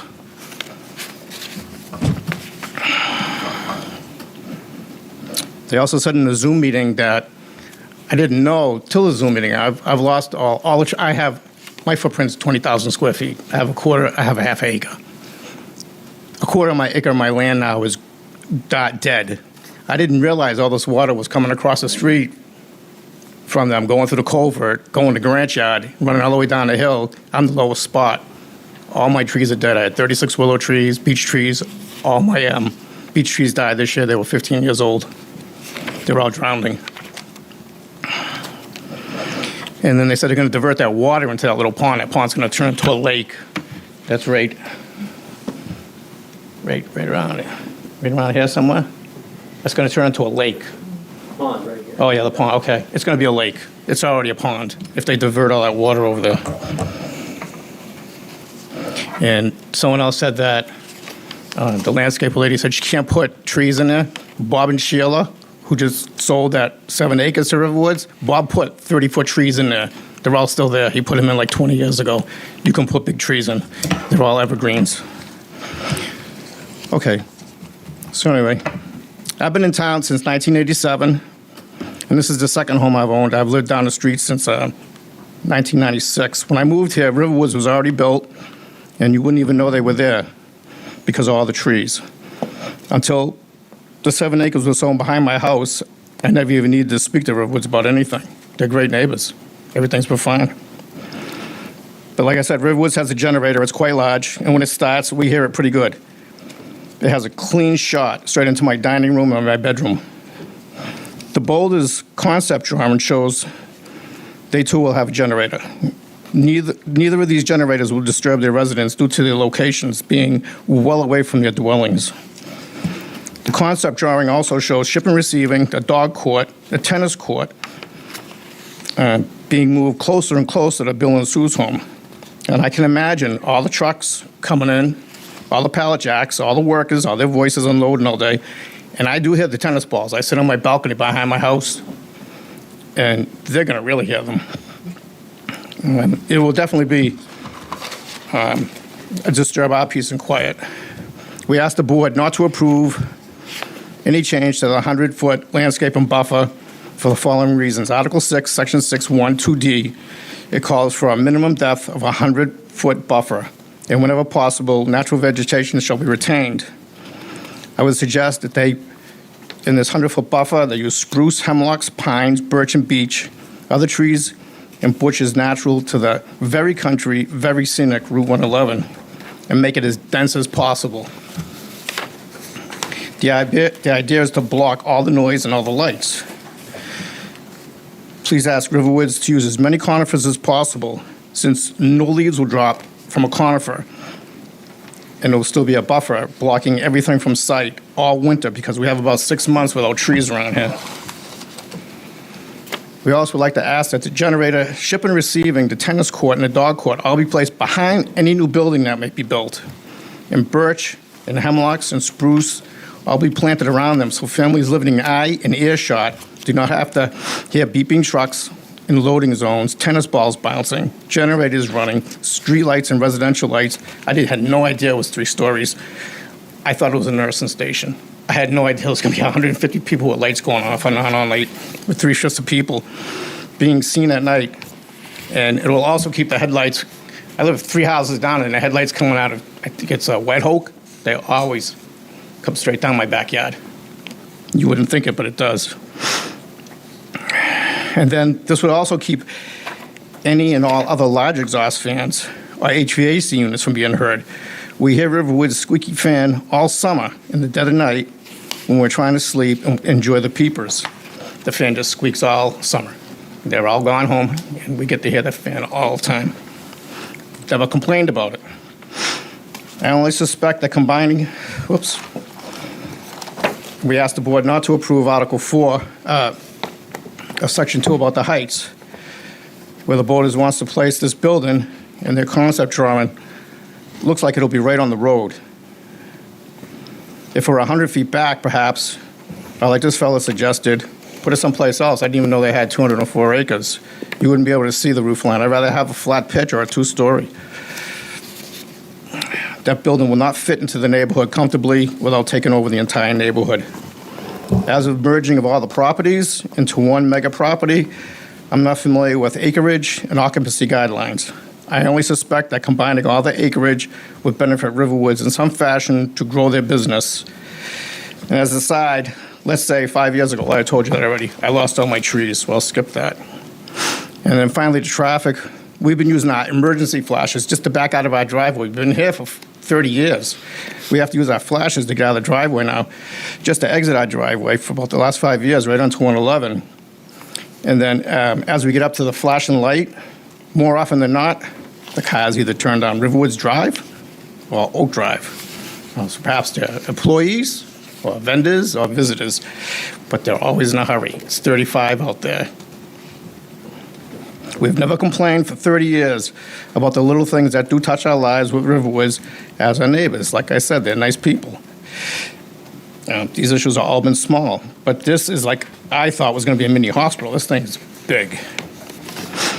I know several of the tenants who live there, and actually they prefer separate units. They like to walk to where they're going now. They don't want to take the ride up. They want to be independent. That's not what they signed up for. So like I said, my wife and I are retired too. We enjoy the woods, and we enjoy the Exeter River, and we enjoy the beauty and the peace and the quiet of Route 111. We ask the board to at least not approve the height and buffer requirements, and let us know as citizens of Exeter what will happen if the land becomes one big giant expanse for Riverwoods businesses. I prefer that Riverwoods not become the villages of Exeter like the giant villages in Florida. Thank you very much. Sir, could I get you to repeat your name? I didn't catch it. Fred Bird, B-I-R-D, 84 Kingston Road. 84. Thank you. Yep.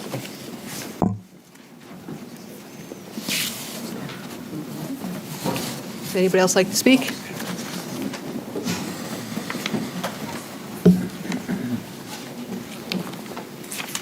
My name is Susan Goodenough, 4 Pickpocket Road, and when I told somebody here that I lived on Pickpocket Road, he said, "Oh, poor you." So, this new facility is going to be right in my front yard. My husband and I have lived at Pickpocket Road for the past 30 years, and we feel that our property, along with the butters along 111, will be impacted the most by the proposed facility. With regard to groundwater, we have 2 acres of property, and we're previously able to mow the whole 2 acres. Property now in the back of the yard, in the back of the house is so wet, the backfield cannot be mowed. We just had to put in a new septic system, which was previously in the backyard. Since that section of land is wet, it was not suitable to have the new system installed. We also regularly have water in our yard between the house and our barn, water flowing from a culvert across the street. And in case you haven't walked the Gooch Corner Park recently, there is a large pool of standing water by Excuse me, the... ma'am, but water is not in purview of the 2 variances we have right now. Well, I'm, okay. Sorry, we just wanted to keep, we got Well, 25. drainage. Drainage Okay. is part of planning, so if this does get passed, you'll be able to speak at planning about Okay. your drainage worries. All right, then I guess I will skip whatever I had to say, because Mr. Bird covered a lot of it already. Could you remind me though, which lot is yours? Are you right at the corner? Pickpocket, the first house on the left. Okay, right where the roads all converge there? Correct. Okay, thank you. Yeah. Mr. Bird mentioned that he just found out about this last week, and yes, it's the same thing for us. We just heard about this for the first time last week. I understand that it's been discussed for about 2 years, and when Kim, during the Zoom, mentioned that they want Riverwoods wants to be good neighbors, but we understand, like I said, that we understand the healthcare facility has been in the works for 2 years, and it would have been very neighborly if we had been notified of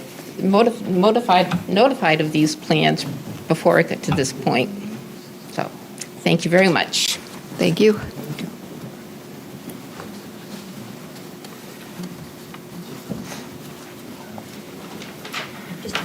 If anybody wants to speak, just come on up. I'm Sheila Roberge, 15 Pickpocket Road. I'm an abutter on all 3 sides of Riverwoods.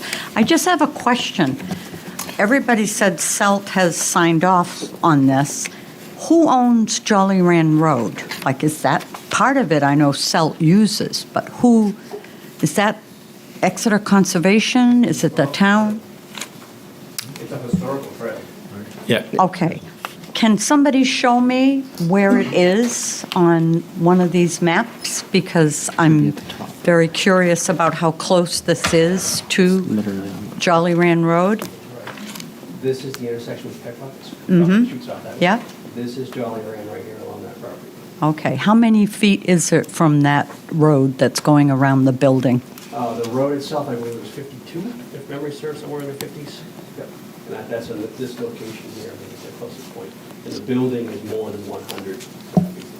And how long? I'm sorry, yeah, You can't have a discussion amongst yourselves. You okay. can certainly ask, you can ask questions, you ask them to us, and then they'll be able to respond. It's just, it has to go back to the board, Okay. and we have to make sure it's all picked up. No, I just was For the record. curious because nobody was talking about the Jolly Rand Road. And this room is what, about 40 feet? Okay, thank you.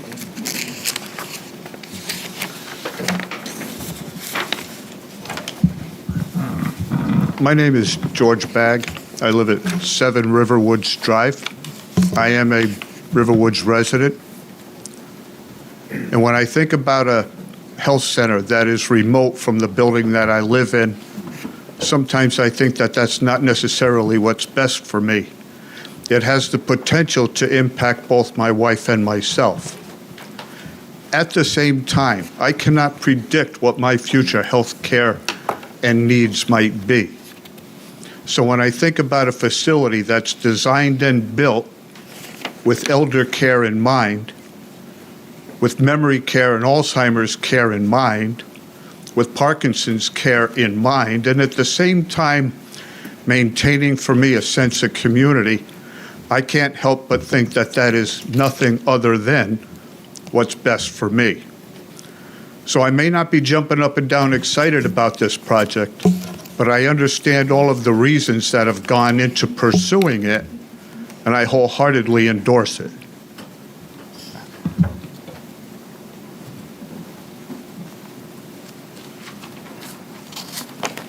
Anyone else?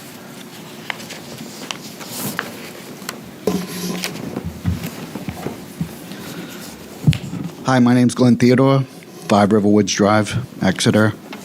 And my concern is the height. I live at Riverwoods. Is that going to be visible from Riverwoods Drive as well as 111, Route 111? And also, there's a very busy intersection there. That's a concern of mine. I mean, I live there with my son. We moved to Exeter, hoping for a new start. So we really love the road and the trees and how it looks now.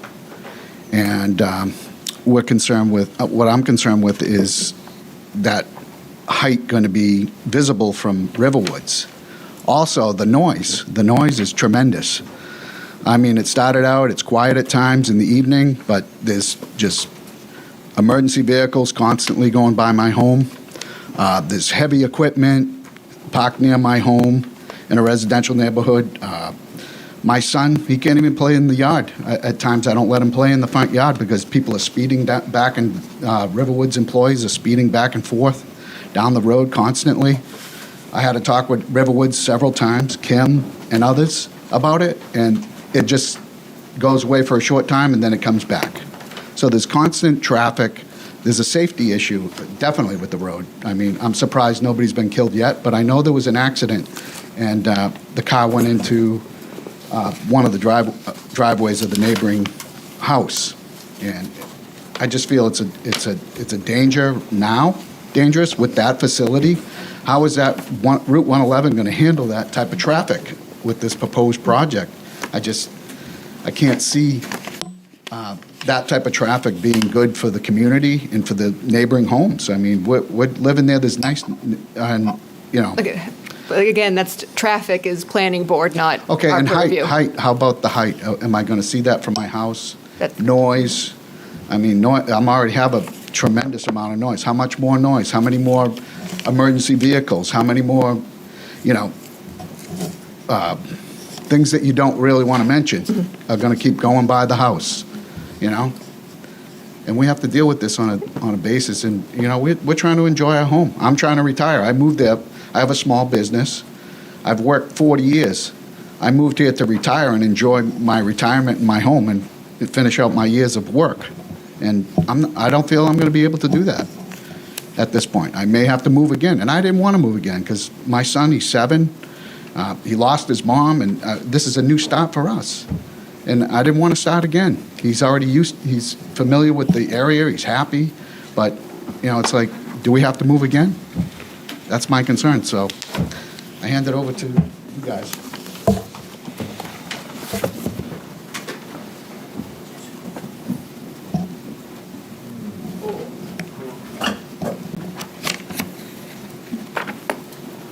Hi there. Donald Grant Murray, 74 Kingston Road. Just a couple of observations. Can you flip to the plot map with the vegetation and the trees as it relates to the sight lines to the roof? And as Eric is queuing that up, I want my points or my questions not to be perceived as objections to any roof line discussions, but just some points. Come on, Eric. Are you looking for the renderings or the plot? The nice green plot map with the trees and the vegetation.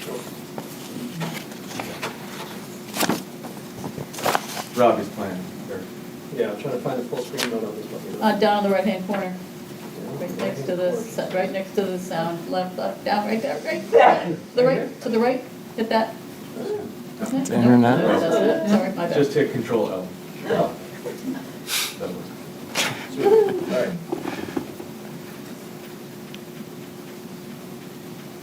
That one, yeah. So 2 points here. I saw, and this is just FYI and updates, coming up 111 away from the town, I saw some tree rendering pictures on the gas line. So I don't think that's accurate because I don't think trees can be planted on top of a gas line. And number 2, you'll see my driveway straight across from, I think it says existing woodlands. I'd like, yeah, exactly right there. So a couple of points. If that is not being altered, my simple request would be to take a look at that because I know that this is a height variance roofing discussion, but as it relates to trees and what I see, my request is to take a look at that because it's extremely wet. A point of reference would be a 45-degree dead tree. You can go straight across the street and see what the potential sight lines to the roof and impacts would be for me, and just surveying how wet that property is. And again, it's not to be perceived as objection to the height variance, but just to take a look at the views and the trees that are needed to support whichever direction this goes. Thank you. Thank you.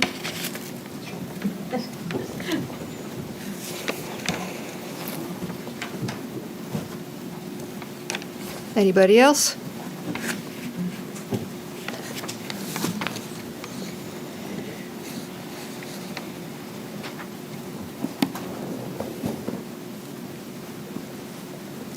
My name is Bill Goodenough. I'm at 4 Pickpocket Road.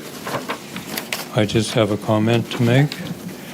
It's mentioned 7 times in the variance request that Riverwoods is concerned about, quote, altering the essential character of the neighborhood.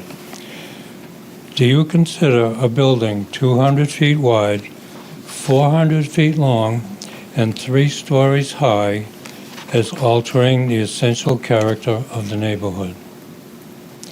And one other thought is, you talk about a building 46 feet high. Where is that 0 point of that? Is it at the level of the highway, or where does that begin? This could be up 50 or more feet if we don't know where that 46 starts from. So, also, 111 and Pickpocket on that corner is the most salted area in Exeter. Those trees are going to die, just like we have 8 spruce trees, and they're all dying. So keep that in mind with all these trees you're putting up there. Thank you.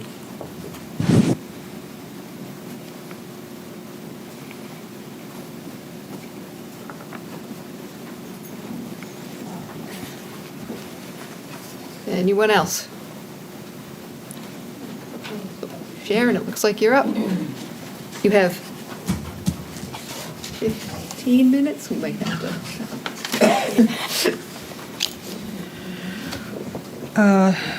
First of all, as the chair has pointed out, the subject under discussion tonight is the height and is the landscape encroachment.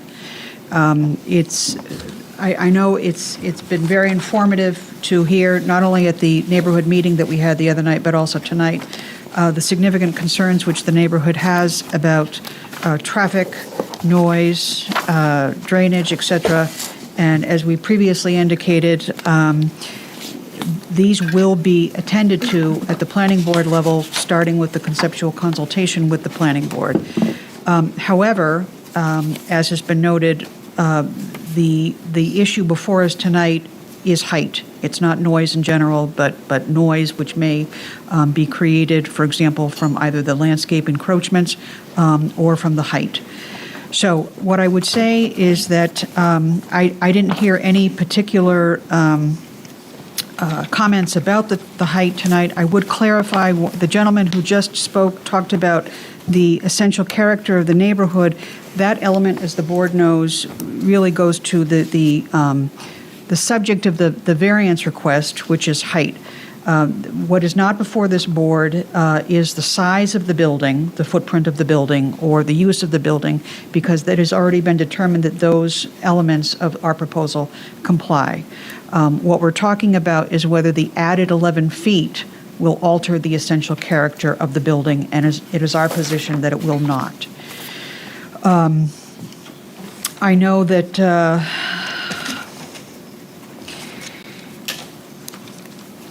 there were a couple of items that were mentioned about Article 6.1.2 of the ordinance, and that language reads that a landscape buffer area having a minimum of 100 feet shall be provided between any proposed structure and the perimeter of the property in order to provide an adequate division, et cetera, et cetera. Wherever possible, the natural vegetation shall be retained, or, if required, vegetation shall be planted of sufficient size to shield the development from abutting properties. I think, first of all, that we have done so as part of our conceptual presentation tonight, and obviously what will be discussed in much more detail at the planning board level is whether the vegetation that we are proposing will do the job. So I think that the reference earlier to that section of the ordinance was not entirely accurate. And also, there was some comment as well about the fact that we couldn't be asking for a service road to be within the landscape buffer area. Well, the language specifically indicates that service roads are not allowed within the designated buffer area. The reason that we're here is to ask for a variance from that particular requirement. And as I've indicated before, the simple act of requesting a variance is not a basis for it to be denied. So I'm happy to answer any more questions which the board may have. I may have misheard you. I would like some clarification. Did you just say that the ordinance says that the accessway is not permitted in the buffer? Because I thought earlier you had indicated that you thought it was. I may have misspoke. The access road is allowed in the buffer. The service road is not. Okay. And we are asking for a service road, but to be within that encroachment area. Okay. Okay. And would you also speak, or if someone could speak, I take Mr. Pryor's point, which I understood not just to talk about, retention of vegetation and of the road, but also, relocating the park. And so I know that's existing, and I know it's existing fairly close, but it is being consolidated and relocated within that buffer. So it'd be nice to have a sense of where it is now and how it's getting relocated. Right. I'm going to have Robbie talk to this. I mean, I know that there's a history associated with Gooch Park, and there may be some factors that I'm not necessarily aware of. So, first of all, the pickleball courts, which are one of the elements, they are basically right where they are. They're separated, and we're going to rework them and put them together. They're in there. They've been in the buffer since we did the plans for for campus, the admin building. I worked that plan. Sorry, that's not true. They were added just after that, but they've been there for a long time, and they're there now in the buffer existing. Are they getting any closer? I'm fairly No, they're familiar not. just No. from walking Jolly Ranch. No, but the one that's The one that's closer to the Jolly Rand is small, and it's going to be moved over and put adjacent to the existing one that's there, and then they're going to be resurfaced. The dog park currently exists adjacent to the admin building on the Jolly Rand Trail, and Eric, that lies within the buffer already, correct? That is within the buffer. Yes, thank you. So we're moving it from one place in the buffer to another place and consolidating that park. So the only thing new in the park is the dog park, and that's because we're just sliding it down in the buffer to consolidate the park elements. And to be quite, to drag this out, the dog park was part of the admin building plan. So now it's just moving down to the consolidated park. Does that help with your question? It does answer my question. Thank you. One other point, too, that I meant to mention, which is that a couple of the speakers asked about the architectural renderings, and what the view would be like from some of their properties, I think over on Riverwoods Drive. We don't necessarily have all of that information right now, but what I can commit to is that as part of our work with the planning board, that will also be taken into account.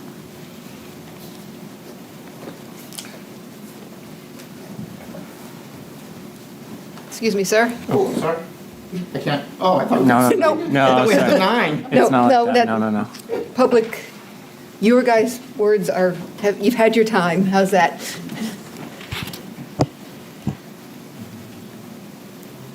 Do we have any other questions for the applicants before we close public?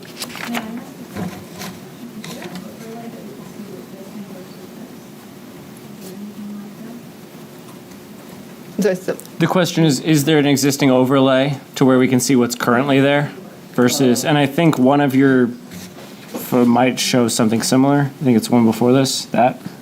Yeah, that's the same thing, just dropped on the area. The opacity is not very good. Yeah. Yeah.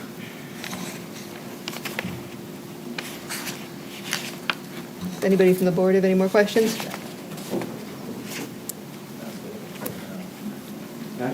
Okay, so I'm going to close public session.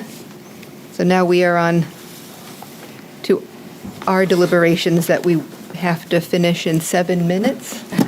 How does the board feel about that? I don't think that's fair or realistic. I think you're a very smart man. Yeah. Would The anybody? question is, do we start and get into it for 5 minutes or continue? Yeah, I mean, I think it's unrealistic. Unfortunately, we have the 9 o'clock cutoff. I think it's unrealistic. It's that we're going to have to continue. So it seems to me that going ahead and doing that makes sense. The only thing I would ask is if we've closed, we are in deliberations. We've closed the public comment. I don't know if there's any questions or anything that the board wants, would like to see. We will have another month, and if it's worth discussing that, because it might be, if we need more information from the applicant, this would be an opportunity to ask for it. I don't have anything that comes to mind, but I think this is a good opportunity if others Well, I would like to see the renderings in the winter months, and I think that the question at the end of the overlay of existing versus proposed would be helpful as well. So those are two things we could use to evaluate things better. I have one question on placement of, in some of the renderings, the trees specifically coming from Exeter and coming out, the trees are placed, but they're all rendering trees of like to be determined trees. In the assessment, he actually does the rendering without those trees present, and it changes considerably. In what assessment? I'm sorry. In the appraisal, sorry, the white appraisal. He actually has a picture without the trees present, and it changes considerably. Let me see if I can find what page that's on. Sorry. So many pictures. Yeah, page 45 of the appraisal.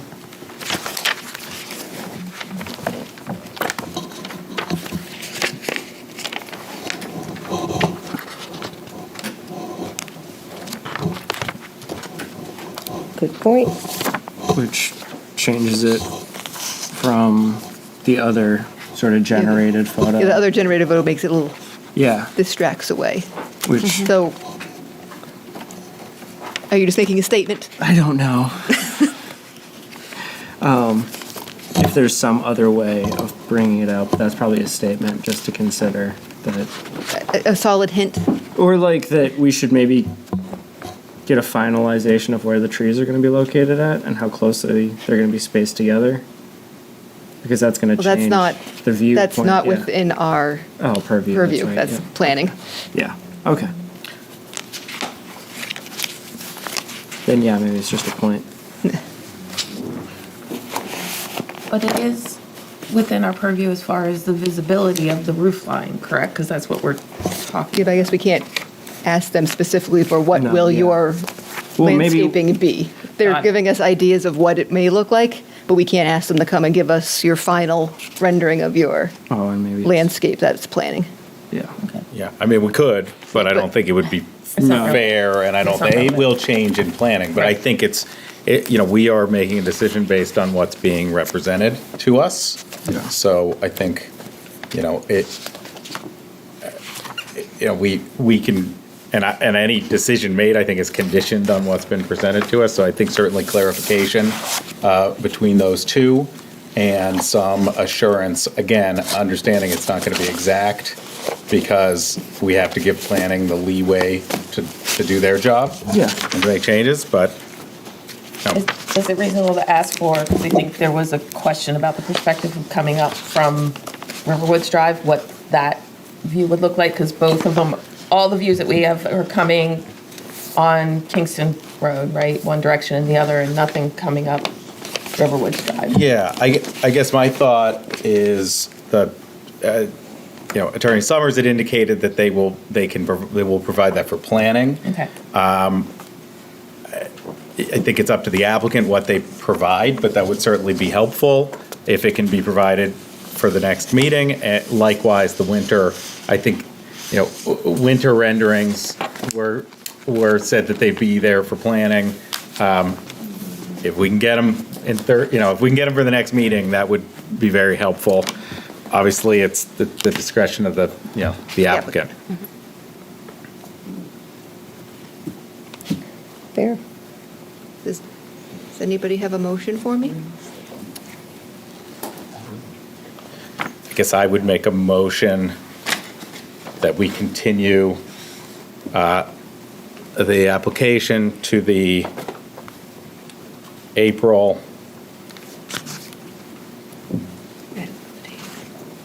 16th zoning board meeting. I will Town second. offices.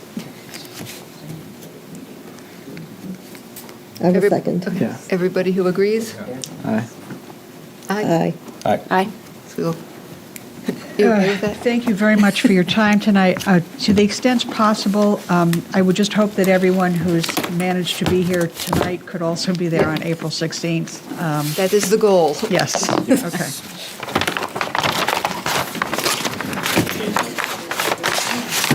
We do have minutes. Yep.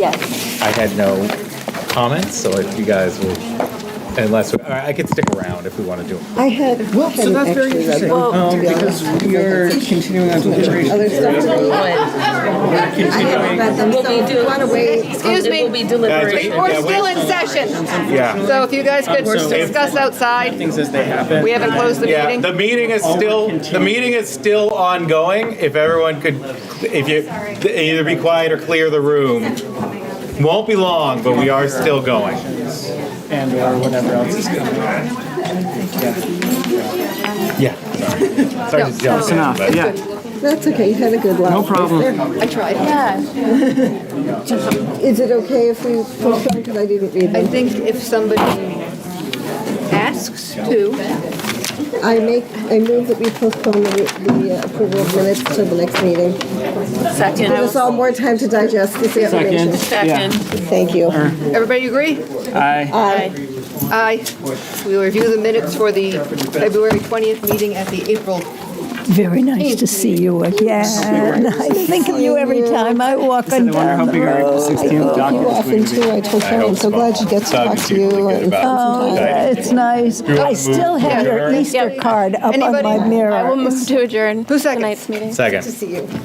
Everybody in favor? Aye. Meeting adjourned. Thank you for tuning in to Exeter TV. Exeter TV is the town's public and government access channels, available on Comcast channels 6 and 22. Channel 6 is your channel. If you have an idea for a program, want to host your own talk show, or submit a film, we're here to get your content on television. On Channel 22, we bring you live and replay coverage of government meetings and other town updates. A third channel, Blue Hawk Media, is operated by SAU 16 and can be found on Channel 8, with all your school sports, events, and meetings. You can watch Exeter TV online at exeternh.tv, Apple TV, and on Roku. Find us on social media for extra content. Subscribe to our YouTube channel and hit the bell to get notified about live streams and new content. Tune in to our platforms every other Friday to watch the Exeter Biweekly Report, with recaps of recent events, updates from town departments, and messages from nonprofits in your area. If you head to our website, exeternh.tv, we invite you to sign up to our newsletter to receive monthly updates about new content, upcoming meetings, and more. We'd like to thank you for taking the time to watch Exeter TV and hope that you tune in to our other content as well.